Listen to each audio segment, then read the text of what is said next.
Hey, on today's episode of Locked On A's, I'm going to try to tackle a question that's a little harder to answer than you'd think. What was the happiest moment of Oakland A's fandom in history?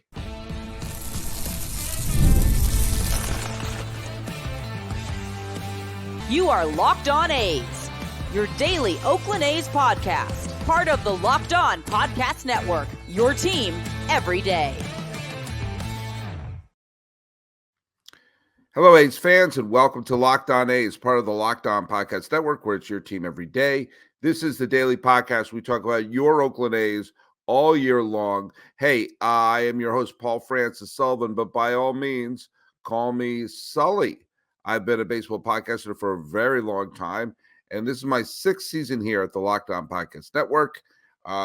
Every day I host the Locked On MLB podcast. And for this regular season, I am going to be hosting Locked On A's. So I'm doing double duty. If you like what I'm doing here, I'm basically doing 10 episodes a week, both on Locked On MLB and Locked On A's combined. Hey, get that out of here. Follow us at Locked On A's on Twitter or whatever it's called now. And also check us out on Instagram at Locked On A's. And you can follow me. I'm at Sully Baseball on Twitter, Sully Baseball Podcast on Instagram. If you're following us every day, especially if you're listening to both shows every day, hey, leave that hashtag when you go post on social media, Everyday A's, so we have an idea of who's listening to us every single day. Today's episode is brought to you by our good friends over at Supply House. SupplyHouse.com is a reliable way to get parts fast. Shop for your next plumbing, HVAC, or electrical job and get fast shipping from coast to coast at SupplyHouse.com. And also on today's show, we're going to be trying to answer that question. What was the happiest moment? Just pure happiness, no distractions, nothing couching the joy of for A's fans in their history. And I looking back at it, because we're winding down Oakland A's history, it became a harder question to answer than I thought it was going to be. And I came up with two answers, and I'd like you to let me know in the comments section if you think I'm wrong. Brian Berube was our guest. The other Brian Berube, our good friend from the Sacramento A's fan page. We had a lot of fun on yesterday's show, and we got a bunch of comments and a bunch of responses. And so in the last segment of today's show, we go over some viewer mail for that. And later this week, I'm going to be taking you on a tour on some of the places where the A's wanted to build a ballpark and stay in the Bay Area. Well, there are a lot of great moments in A's history. And the A's history, going all the way back to Connie Mack in Philadelphia, has always been unique. It's sometimes been strange. There's always been strange things going behind the scenes with the A's, no matter whether they're in Philadelphia, Kansas City, Oakland, and inevitably it's going to continue in Sacramento. And in the very, very slim, oh my God, I just won Powerball chance that the A's wind up playing in Las Vegas, they'll probably continue to go there as well. That's part of the A's, that there is not a lot of stability for the team. And even the one time they had the single most stable ownership they've had, at least since Connie Mack started to lose his memory, there were things that kind of spoiled the fun. There was always something happening off the field that kind of threw a wrench into the party. And this is a team that two separate times, the A's won 3 consecutive pennants. Show me other franchises that do that are not called the Yankees. It doesn't happen often. 3 straight trips to the World Series in the 70s, 3 straight trips to the World Series in the late 80s, early 90s. And a bounce here or a bounce there would have been a pennant here and a pennant there. That's one of the things that you take a look at the agony of A's fandom over the last few decades is, with a tiny bit of luck, like a ball dropping in here or Jeremy Giambi sliding or, Eric Burns not being, thrown out at home, or, you know, someone, Terrence Long taking a swing, John Lester throwing to first. There was a bunch of games that have been played over the years where the A's have lost a deciding fifth game, a do or die game or a 1-game playoff, where a bounce here or there, they could have won the game and maybe have won another pennant along the way. I actually believe that if the fabled Moneyball era teams of the early 2000s had wound up winning the World Series one of those years, I think the momentum would have helped them towards building a ballpark. But it didn't happen. But let's think about this for a second. The A's won 3 World Series in the 1970s. And they were under Charlie Finley, who, I've read several biographies on Charlie Finley. He's a fascinating person. Didn't seem like he's the nicest guy in the world, but he was an innovator. He thought outside the proverbial box, and you can't question the results. You cannot question the results. He assembled that team. He was his own general manager, and as the person who was signing players like Vida Blue and Sal Bando and Reggie Jackson and Blue Moon Odom and everyone like that, and assembling them, and Catfish Hunter when no one else would touch him, he assembled that team. And then when free agency reared its ugly head, he was trying to sell them off, pile up enough money to build the next team, and Bowie Kuhn got in the way of it. But he also made sure the spotlight was always on him. He wanted the announcers to mention him. He wanted the scoreboard to mention him. And he loomed over those championship teams to the point where they became the never-ending answer to the question, can a team win a championship and not like each other? This was a team that fought with each other. A brawl broke out as they were celebrating winning the 72 pennant. This is a team that played brilliantly on the field and fought like crazy off the field. You got to have good chemistry. They got to love each other. It's got to be a team. Well, it didn't happen with those A's teams. Oh, they hug each other now and everything. But you see them, you read everything that's going on there. They were fighting in the clubhouse as they were winning the World Series. Now, that shouldn't affect fandom. And when they upset the Reds to win the 72 World Series, it was a huge upset because Reggie Jackson was injured. That was my first nomination for the happiest moment in Oakland A's history. Because then that was the first championship the A's had won since the days of Connie Mack in the 1930s. It was the championship that people thought the A's were one of those franchises that couldn't win a World Series. When they were in Kansas City, they colluded with the Yankees, were basically a Yankee farm team. When they moved to Oakland, everyone thought they were a joke. They wore silly uniforms. They had a crazy owner.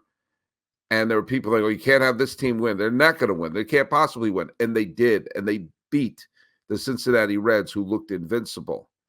And it was a gigantic middle finger to baseball establishment. The commissioner of baseball hated Finley. All of baseball hated the Oakland A's. There were people believe me, there's no shortage of things I've read about the 72 postseason.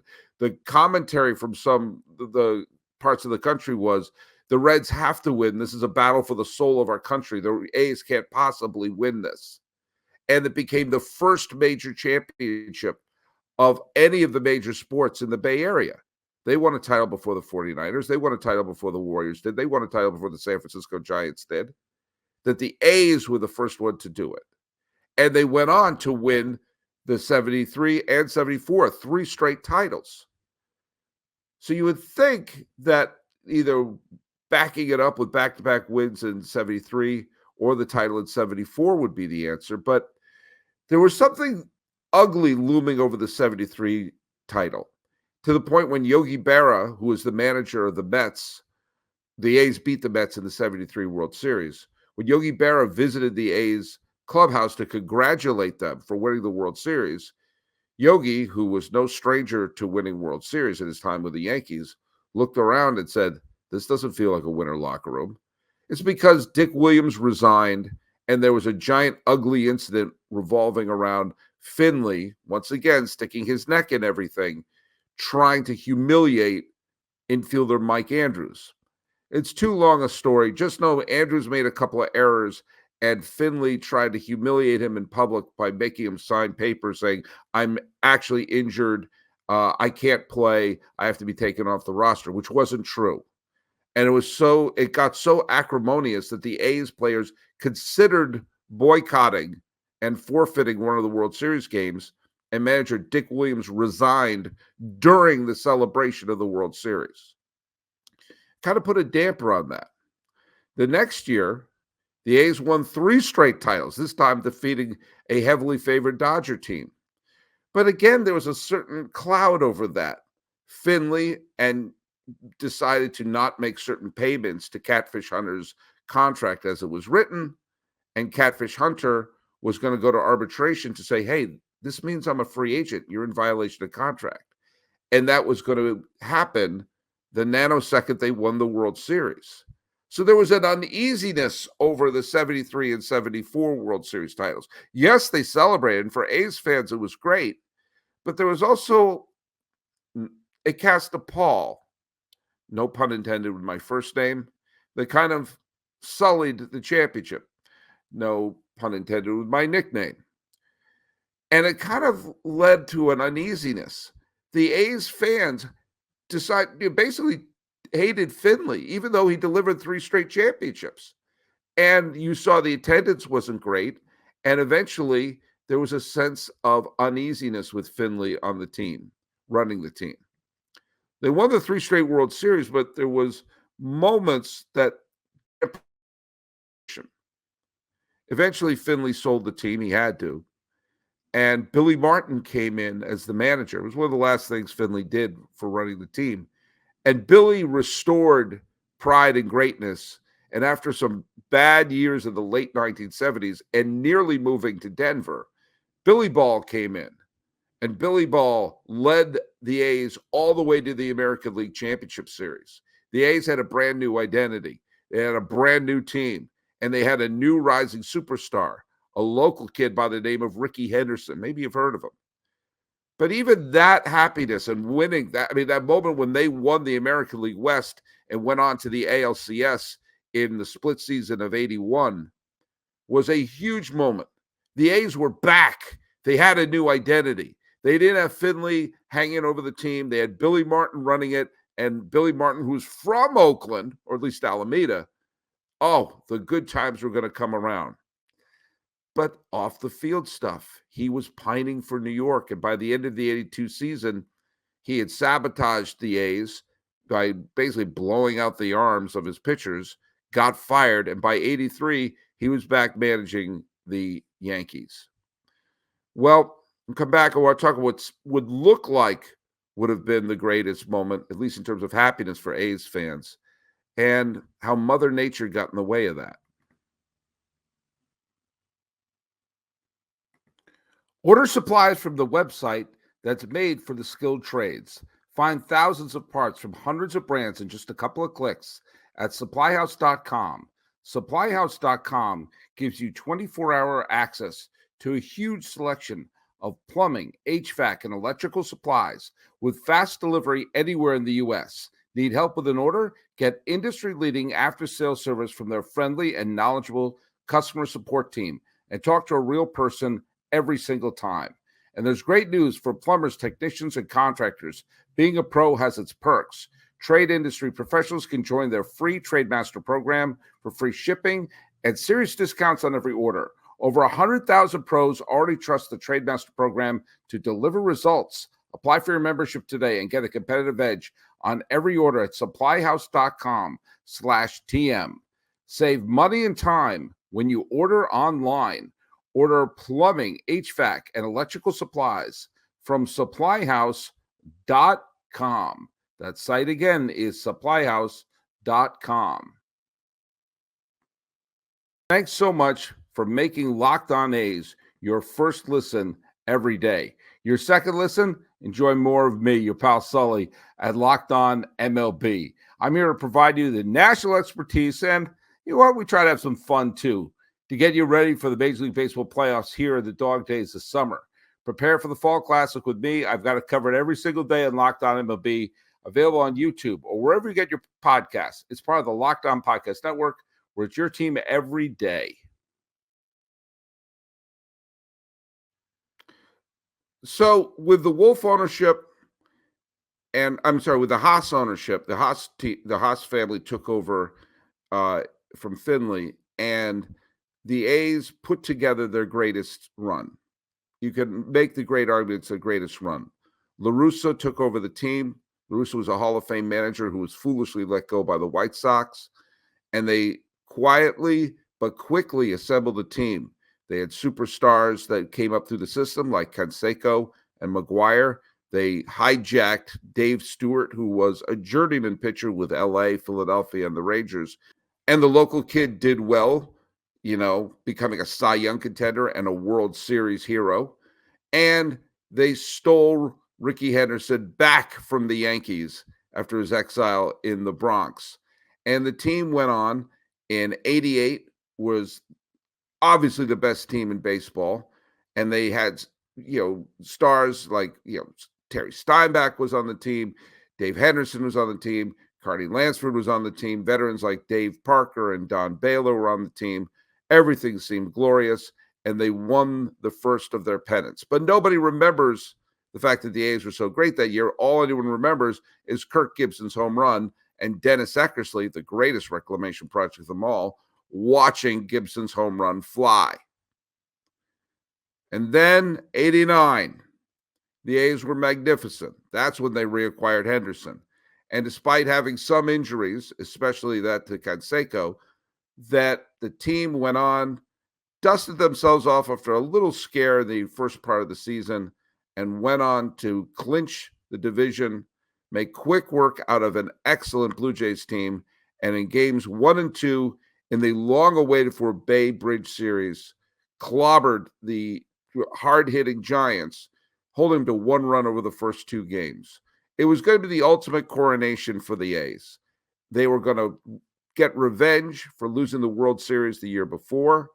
They were going to stick it to the Giants fans, and it was going to basically be, we're a dynasty. We're putting this together. And then we all know what happened. I was actually in that room right over there when it happened in Palo Alto. The earthquake hit, and the World Series was delayed for 10 days. And somehow, some way, the A's championship, and it was a foregone conclusion, especially when Stewart and Moore were going to get the starts in games 3 and 4. I know many of my Giant fans said, that's not fair. You shouldn't be allowed to do that. Yeah, you can. And Stewart won the MVP, and game 4 was competitive, but it was the Giants never had a lead, even for a single inning, the entire sweep. And the A's seemed to homer at will. And even when they won the World Series, yes, there was a celebration. Yes, the A's could look around and go, all right, we won one. But it was a muted celebration. It was a sense that it was more about the community and people saying, you know what, there were no winners, were no losers, the Giants and the A's, blah, blah, blah, blah, blah. It didn't feel quite like a time to celebrate. And yet, it was a title. It just felt strange. And then next year, they sweep the Red Sox, and they make it 3 straight pennants. And the 90 World Series is going to be all about, okay, last year was for the community. This one's for us. It'll be back-to-back A's championships. It is a dynasty. The Cincinnati Reds, they're a nice little team, but who are we kidding? And the Reds swept. And people like Billy Bates and Joe Oliver get to be heroes. Dave Stewart loses 2 starts. And Jose Rio, who was part of the package that the A's got for Rickey Henderson and then traded away, came back to haunt them. That was the most stacked A's team of all time, was the 1990 team. And they got swept. And they lost to Toronto and eventually faded out. In came Moneyball and wonderful teams, but they kept losing the big game. And all anyone remembers about that is Brad Pitt and the flip to get Jeremy Giambi out.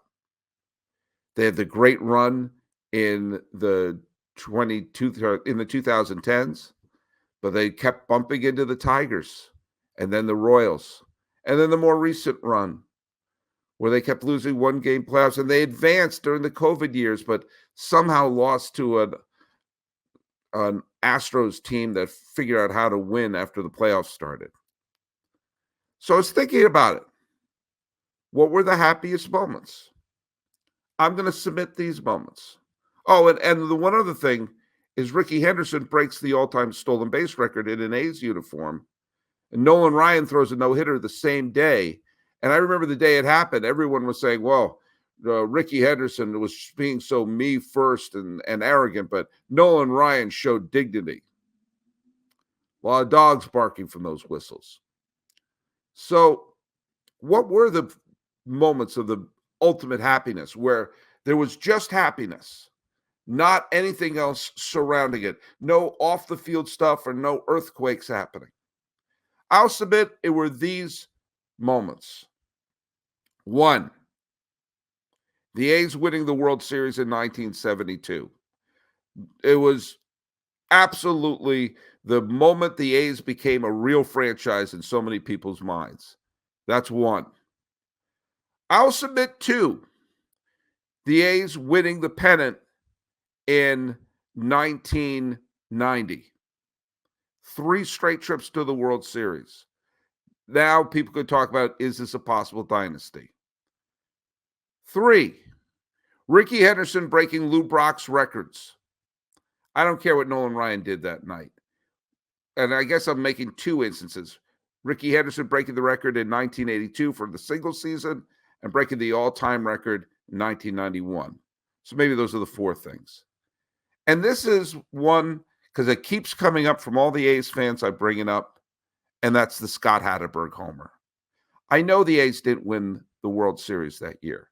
I know they didn't even get to the ALCS that year. But the streak is remembered, and not just because it was in a Brad Pitt movie, but because it was a moment of pure happiness that this weird A's team is winning 20 games in a row, and they won the final one in the most bizarre way you can, where they blew a massive lead and then came back and won it on a walk-off from a castaway player. And people still talk about that. A runner-up would be the A's clinching the division on the final day of the season, the Josh Hamilton clanking the ball off of his glove, and the A's team won the division to the point where his friend of the podcast, Sean Doolittle, said they didn't even have printed out AL West champion shirts. It just said postseason on them because it was such a foregone conclusion the Rangers were going to win the division that year. I would say that's up there, but I would say the moments of the 72 World Series, making 3 straight pennants, Rickey Henderson's 2 records, and the walk-off by Hatteberg. Let me know if you agree with me. I could be wrong. I've been wrong before. Hey, let's hear from our friends over at Ibotta. Do you know what? The summer is winding down, but do you know what? You need to sometimes get ready for that final barbecue of the season. And you can stock up on all your grilling favorites and earn cash back on every purchase when you use Ibotta. So you won't have to choose between burgers and hot dogs. You can get both. Ibotta is a free app that lets you earn cash back every time you shop. Earn on hundreds of items from groceries to beauty supplies, even toys. So you could make sure you're beating inflation no matter what you're purchasing. The average Ibotta user earns $256 a year. That could cover the cost of an entire shopping trip, that flight you've been eyeing, the fancy dinner you've been craving. Other apps give you points that don't amount to much. But with Ibotta, you can earn cash back that you can withdraw to your bank account, PayPal, or to gift cards. Simply add offers in the app, upload your receipt, and voila, the money is yours. You can save on 2,400 brands and shop at over 1,000 retailers, including your favorite grocery stores, Lowe's, Macy's, Sephora, Best Buy, and more. It's time you've joined the over 50 million users who use Ibotta to earn cash back every time they shop. Right now, Ibotta is offering our listeners $5 for just trying Ibotta by using code LOCKEDONMLB when you register. Go to the App Store or Google Play and download the free Ibotta app and start earning cash back and use the code LOCKEDONMLB. That's IBOTTA in Google Play or the App Store and use the code LOCKEDONMLB. It is Ibotta. Come on, everyone. Let's put some cash in the pockets. We're going to hear from our friends over at FanDuel. This is a great time to be a sports fan. This whole summer has been. We had basketball playoffs. We had hockey playoffs. Baseball is, wire to wire. And, of course, you got the summer games going on, and you're watching everyone going for the gold. FanDuel lets me keep the sports going whenever I want. All I have to do is open up the app, dream up bets anytime that I am in the mood. Now, this summer, by the way, FanDuel is hooking up all customers with a boost or a bonus daily. That's right. There's something for everyone every day all summer long. Head on over to FanDuel.com and start making the most out of your summer. FanDuel is an official sports betting partner of Major League Baseball.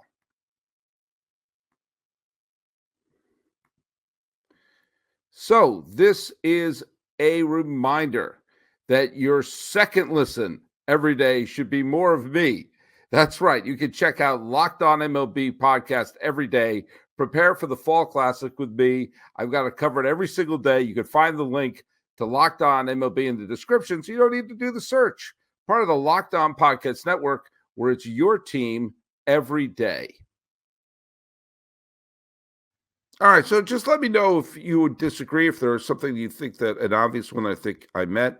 Let's hear what some people wrote about the episodes we've been doing recently. John Donovan wrote me a novel. John Donovan, this is based on our Sacramento A's episode with Brian we did recently. Oh my God, this is John Donovan 758. Oh my God, it just dawned on me, if the A's win a championship in Sacramento and don't let Sacramento claim it, that would be, wow, the most Sacramento thing I could think of. Yeah, I was talking about that. If you don't have a team, if the team doesn't have a city attached to it, who gets to claim that title? If, let's say they do turn it around, they pull a Texas Rangers and they do turn it around and they win the 2025, 2026, or 2027 title. Those are the 3 years we know they're going to be playing in Sacramento. Who gets to claim that title? Vegas? Oakland? Come on, put Sacramento on there. And speaking of that, Troy Hoffman said, will they wear road grays? What will they say? A gray jersey with athletic script will be kind of a novelty. Well, sometimes the A's will wear athletics across their jersey on the road. And sometimes it says Oakland in script at home. I think they should go back to where it says A's, and they go back to the white, yellow, and green with A's in the piping, but that's just me. Let's see. This one is from Frankie Castello Caps. Sorry, buddy. I butchered your name there. Love your podcast. Thank you. Especially the storytelling and movie references. Thank you. Lancaster is breaking ground and renovated to a soccer stadium. Okay, what this is in reference to, I was saying that the River Cats it's just terrible for baseball if the River Cats sharing that stadium with the A's. It's humiliating. Have the River Cats play in Fresno and the Fresno team move somewhere else in California. I suggested Lancaster because, as you know, until recently, Lancaster had a minor league baseball team and that team was taken away. So I thought, like, well, then just have another team move there. As Frankie points out, it's being turned into a soccer stadium. Okay, let's find another one. Why not Fullerton? They can play at Fullerton. You can play at the stadium in Fullerton. Why not? Mark Sujian 4570. He's a regular listener. Fisher only cares about his money, so no use driving yourself crazy. He might never care about his legacy or what's best of Sacramento and Major League Baseball. Well, people can change. People can change. I mean, maybe you guilt trip them enough, or maybe you realize, wait a minute, I am going to be worthless. What am I going to do? Gravity Fallout Pine says Sacramento and Salt Lake are the only two places that actually want the A's. I agree with you. And I think if they move to Sacramento, we brought this down the other day, there are a lot of things that could happen that could make that positive, including keeping some of the fans in Oakland at least some of the fans would be able to make the trip, especially the ones who refuse to root for a San Francisco team. I do think it could have a fan base similar to the Angels. As for the Salt Lake City, we'll have to see about that. Talk about positivity. Elizabeth Johnson, Y9N, says, looking forward to the Sacramento A's. I want positivity. We can't put the toothpaste back in the tube, so let's have some positivity there. And finally, some positivity to me. Noah Daly says, great podcast and great fun energy from the guests. You hear that, Brian? Maybe you should take over Locked On A's. I don't know. Let me know. Well, look at the A's are going to go, and I want to talk about positive memories, good memories, and maybe we could build some new ones up later too. So follow us at Locked On A's on Twitter or whatever it's called now on Instagram. I am your pal Sully, but Sully Baseball on Twitter, Sully Baseball Podcast on Instagram, talking about great memories in Oakland A's fandom. This has been Locked On A's. I am your host, Paul Francis Sullivan. Please call me Sully.